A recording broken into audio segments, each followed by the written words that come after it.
Panipat railway road स्थित अग्रवाल मंडी जैन स्थानक में एमएसएमई चैम्बर्स ऑफ कॉमर्स के तहत ईसीजीसी लिमिटेड भारत सरकार के वाणिज्य मंत्रालय के अंतर्गत आने वाली संस्था है। सेमिनार में एमएसएमई में आने वाली समस्याओं को लेकर चर्चा की गई। वार्ड 26 से पार्षद विजय जैन सेमिनार में मुख्य अतिथि के रूप में पहुंचे। इस दौरान ईसीजीसी से Sanjay Kumar, MSME chambers of commerce के director Rajendra Jain, advocate Ram Prasad Jain, LDM Panipat Kamal Girdhar, Canara bank के regional head Balbir Singh Sehrawat, HCSV Nahuda, DIC Panipat के joint director Kapil Mittal, red cross society Panipat के सेक्रेटरी गौरव रामकरण व CA राहुल गुप्ता वक्ता के रूप में पहुंचे और सभी ने अलग अलग विषयों पर अपना वक्तव्य प्रस्तुत किया। इसके अलावा पानीपत करनाल के बैंकों से वरिष्ठ अधिकारी, जाने माने उद्योगपति, व्यापारी गण व अन्य गणमान्य व्यक्ति भी सेमिनार में उपस्थित रहे। एमएसएमई शाखा पानीपत के प्रेसिडेंट अजीत जैन ने मीडिया से रूबरू होते हुए कहा कि यह सेमिनार मुख्य रूप से उद्योगपतियों के लिए आयोजित किया गया है। आज का कार्यक्रम ये एमएसएमई के तहत है। ये हमारे उद्योगपतियों के लिए है। सूक्ष्म उद्योगपति, लघु उद्योगपति, मीडियम उद्योगपति, उनको किसी प्रकार की कोई भी समस्या आ रही है शासन से, प्रशासन से, बैंक से या अन्य किसी भी प्रकार से, जैसे उद्योगपतियों के ऊपर शासन प्रशासन की 17-18-20 तरह की मार पड़ती है, अधिकारी उनको परेशान करते हैं, तो हमने हर महकमे के अधिकारी को, हर महकमे के आदमी को बुलाकर और प्रशासन को बुलाकर छोटे बड़े उद्योगपतियों को सबको बुलाया है और सबको आमने सामने बिठाकर एक मीटिंग आयोजित की है कि आपस में कोई भी अगर आपके विचार हैं, कोई भी चीज़ रखिए और कोई भी सोल्यूशन है, इस मीटिंग के तहत आपको वो सोल्यूशन दिया जाएगा। और बैंकों में हम जाते हैं, जैसे उद्योगपति बोलते हैं भी हमारे ऋण लेने में बड़ी दिक्कत आती है, वो बोलते हैं ये कोटेशन भरो, ये कोटेशन भरो, ये फार्म भरो, वो फार्म भरो, और बैंक लोन देने में आनाकानी करता है, उसकी एवरेज में मोटी कमीशन मांगता है। तो हमने इस मीटिंग के तहत, इस कार्यक्रम के तहत बैंक के अधिकारियों को भी बुलाया है और उद्योगपतियों की डायरेक्ट मीटिंग करवाई है। उनकी कोई भी समस्या है, उनके सोल्यूशन के लिए ही यह मीटिंग बुलाई गई है। MSME ministry micro, small and medium enterprises के लिए और उनकी लेबर के लिए सोशल सिक्योरिटी उनको प्रोवाइड करना चाहती है, ताकि हमारा जो एमएसएमई वन मैन आर्मी है, हमारा जो एमएसएमई भाई है वो वन मैन आर्मी है।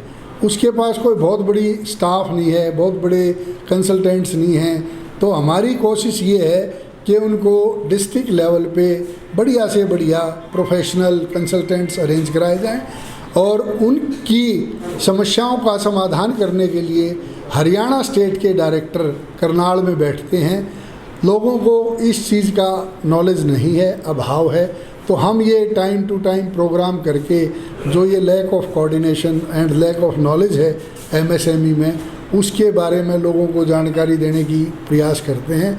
मैं सबसे रिक्वेस्ट करूंगा आगे भी कि जो भाई जिन्होंने अपना फैक्ट्री लगा रखी है वो हमारे साथ जुड़ें और हम जब भी वो 50, 60, 100 लोग इकट्ठे हो सकते हैं कहीं भी, वहीं पर ही ये आपके डोर स्टेप पे गवर्नमेंट ऑफिसर आएंगे और आपको फैसिलिटेट करेंगे। इसमें गवर्नमेंट की ये अलग से मंत्रालय है, माइक्रो, स्मॉल एंड मीडियम, सूक्ष्म, लघु और मध्यम, ये 3 तरह की कैटेगरियां हैं। जो ये तीनों कैटेगरियां लार्ज कैटेगरी के लिए काम करती हैं, जो बड़े उद्योग हैं। हमारा जो मैक्सिमम एमएसएमई है उसको मिनिस्ट्री इसलिए फैसिलिटेट करना चाहती है क्योंकि सबसे ज़्यादा रोज़गार और रेवेन्यू हिंदुस्तान में आगे भी चांस जो है ना एमएसएमई ही जनरेट करेगी। और हमें एक और थीम पे काम करना है। हमारे यहाँ जो अंग्रेज एक स्कीम बना गए थे, पढ़ो लिखो और जॉब सीकर बन जाओ, हमें उसको चेंज करके पढ़ो लिखो और जॉब क्रिएटर बन जाओ, उस पैटर्न पे हमें अपने युवा को डालना है। हमारा जो एमएसएमई मिनिस्ट्री या चैम्बर ऑफ कॉमर्स का रोल जब एक बच्चा फाइनल ईयर में पढ़ता है तभी से शुरू हो जाता है। हम फाइनल ईयर के बच्चे को बताते हैं कि भाई आप एक व्यापारी कैसे बन सकते हैं, आपको लोन कहाँ से मिलेगा, जीएसटी के बारे में क्या दिक्कत आएगी, कैसे समाधान होगा, और आप आप अगर किसी भी तरह का व्यवसाय करना चाहते हैं तो आपके लिए क्या सूटेबल है। उद्योगपतियों के कार्यक्षेत्र से संबंधित सभी संस्थाओं व महकमों के वरिष्ठ अधिकारियों को कार्यक्रम में आमंत्रित किया गया है। एमएसएमई के तहत उद्योगपतियों के लिए इस प्रकार के कार्यक्रम आगे भी आयोजित किए जाते रहेंगे। ये एमएसएमई की जो दिक्कतें हैं यहाँ पानीपत में, वो किस तरह की समस्याएं फेस कर रहे हैं, उसका निदान क्या हो सकता है, तो इसमें कुछ सरकारी अधिकारी यहाँ आए हुए हैं, उनकी समस्याओं का निदान कैसे हो सकता है उसके बारे में बता रहे हैं। जैसे यहाँ जो छोटे एमएसएमईज़ हैं जो निर्यात से जुड़े हुए हैं, निर्यात में आजकल रिस्क बहुत बढ़ गया है, तो इंटरनेशनल मार्केट में जो है, जो बायर बड़े बड़े बायर हैं वो इंसॉल्वेंट हो रहे हैं, डिफ़ॉल्ट कर रहे हैं, लोगों की पेमेंट नहीं आ रही है। तो वैसी स्थिति में जैसे हमारी ECGC है, वो भारत सरकार की संस्था है, वाणिज्य मंत्रालय के अंदर आती है ये, तो हम लोग इन जितने भी एक्सपोर्टर्स हैं, छोटे हो बड़े हो, उन सबको प्रोटेक्शन देते हैं, सुविधा देते हैं कि अगर आपकी पेमेंट ओवरसीज़ बाहर से नहीं आ रही है तो ECGC आपको क्लेम सेटल करके देगी, अगर उन्होंने इंश्योरेंस कवर लिया हुआ है ECGC से। तो इसी तरह के और भी संस्थाएं हैं, जैसे DIC से हैं और कुछ संस्थाएं हैं जिनसे आए हैं, वो बताएंगे। तो यहाँ जो लोकल, जैसे ये तो इंटरनेशनल निर्यात से एक्सपोर्ट से संबंधित हो गया, उसमें जो हमारी स्कीम्स हैं वो हमने इनको समझाई हैं, वो कैसे हम उसको मुहैया करा सकते हैं, हम चार्जेस कितना कम लेते हैं वो हम इनको बता रहे हैं, लॉस कितना हम कॉम्पनसेट करते हैं इनको, और इन्हें जो निर्यात ऋण मिलता है बैंक से, उन बैंक्स को हम कितना लॉस कॉम्पनसेट कर देते हैं। अगर अकाउंट NPA हो जाती है तो ऐसी स्थिति में बैंक्स ECGC के पास आती है कॉम्पनसेशन के लिए, क्लेम करने के लिए, तो हम 75% तक जो नुकसान बैंक का होता है हम उनको बैंक को भरपाई कर देते हैं।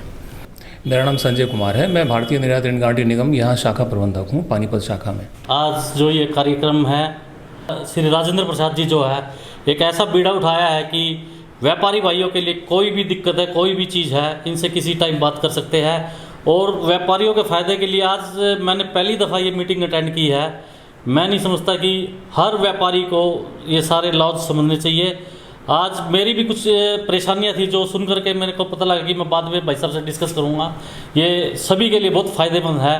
भविष्य में मैं राजेंद्र सिंह से करूँगा कि बार बार ये ऐसे सेमिनार लगाते रहे और सबको जागरूक करते रहे, जैसे कि आज किया। और इसके लिए हमारे भाई अजीत जी ने, एडवोकेट अपना राम प्रसाद जी है, उन्होंने उनके लिए स्थानीय काम किया। उन्होंने जो एक अग्रवाल मंडी में ऐसा सेमिनार किया, ये पूरे पानीपत से उद्योगपतियों को बुलाया, मीडियम को, लार्ज को, स्मॉल को, सबको इकट्ठा करके जो आज सुनने को मिला है। प्रशासन के भी अधिकारी आए हैं, बैंकों से भी आए, सब ने विस्तार से एक बात ऐसे समझाई है जैसे बैंक के बारे में किसी को लोन लेना है। उन्होंने बताया कि 6% पे लोन मिल रहे हैं आपको। अब तक हमें पता नहीं था कि बिल्डिंग पे भी बाद में लोन मिल सकता है। उन्होंने बताया कि जब मर्जी ले सकते हैं लोन बिल्डिंग पे भी।